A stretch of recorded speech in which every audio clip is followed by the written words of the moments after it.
존경하는 국회 법제사법위원회 여상기후 위원장님, 그리고 위원님 여러분, 먼저 바쁘신 일정 가운데에서도 저에 대한 청문회를 준비해 주시고 민의의 전당인 국회에서 제가 헌법재판관 후보자로서 인사 말씀을 드릴 수 있도록 해 주신 것에 대해 깊이 감사드립니다.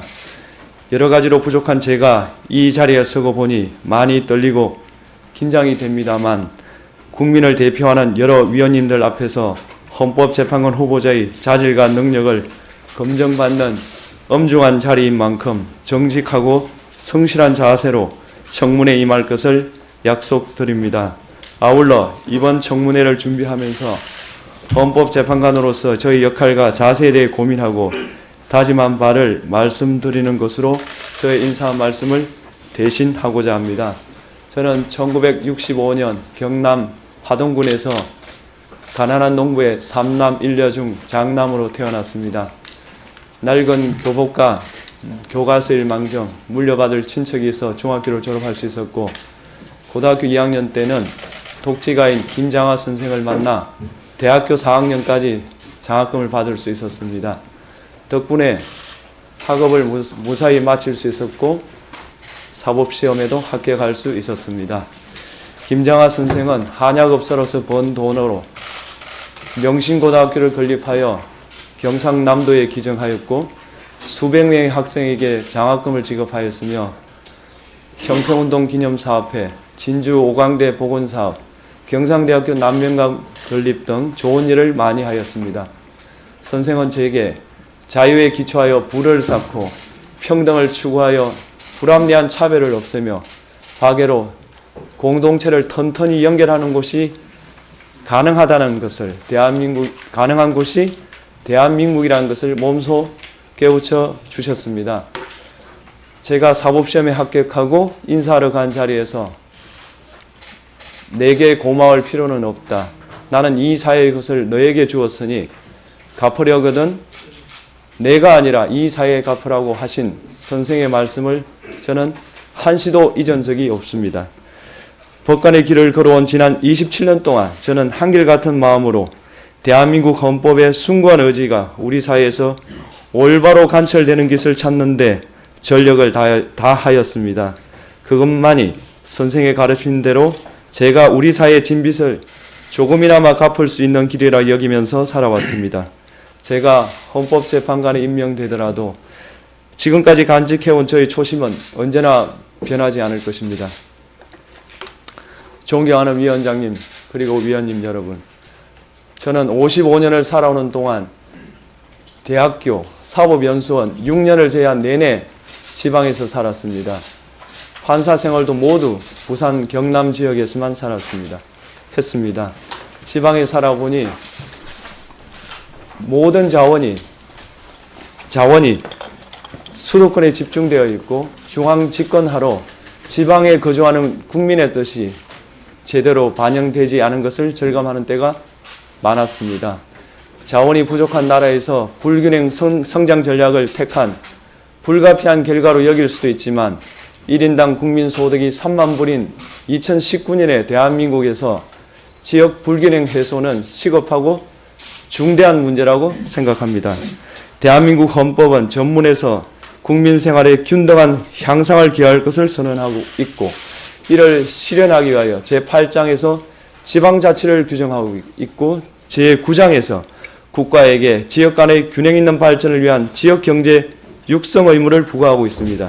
이와 같은 헌법의 의지가 법전의 장식이 아니라 현실의 힘이 되기 위해서는 중앙에 집중되어 있는 권한을 대폭 지방에 넘기는 분권이 이루어져야 하고 그 과정에서 국민의 참여가 보장되어야 합니다.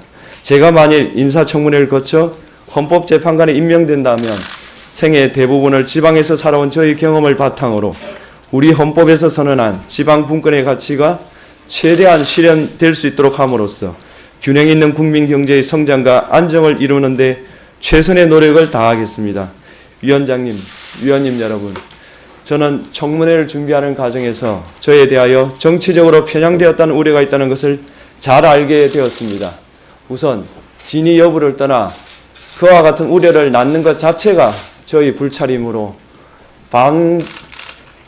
반구적의 자세로 제 자신을 돌아보고 앞으로 언행에 더욱 각별히 주의하겠습니다. 다만 저는 스스로 나태와 독선에 빠지는 것을 경계하기 위하여 부산 판례연구회나 우리법 연구회 등 학술단체에 가입한 적이 있을 뿐 결코 정치적 이념을 추구하기 위하여 단체에 가입한 적은 없다는 말씀을 드립니다. 세미나에 참석하여 다양한 의견을 두루 경청하고 제 생각을 돌아볼 수 있는 기회를 갖게 됨으로써 제 판단에 더 깊이 있는 근거를 제시할 수 있었고 균형 잡힌 시각을 갖출 수 있었다고 생각합니다. 또한 저는 법관으로 재직하는 기간 동안 헌법과 법률에 의하여 그 양심에 따라 독립하여 심판하였다. 그렇게 감히 자부합니다. 오로지 증거에 의해서 사실을 인정하고 헌법과 법률에 정한 바에 따라 법리를 도출한 다음 당해 사건에 적용하였을 뿐 그 외의 것은 어떤 것도 고려하지 않았습니다.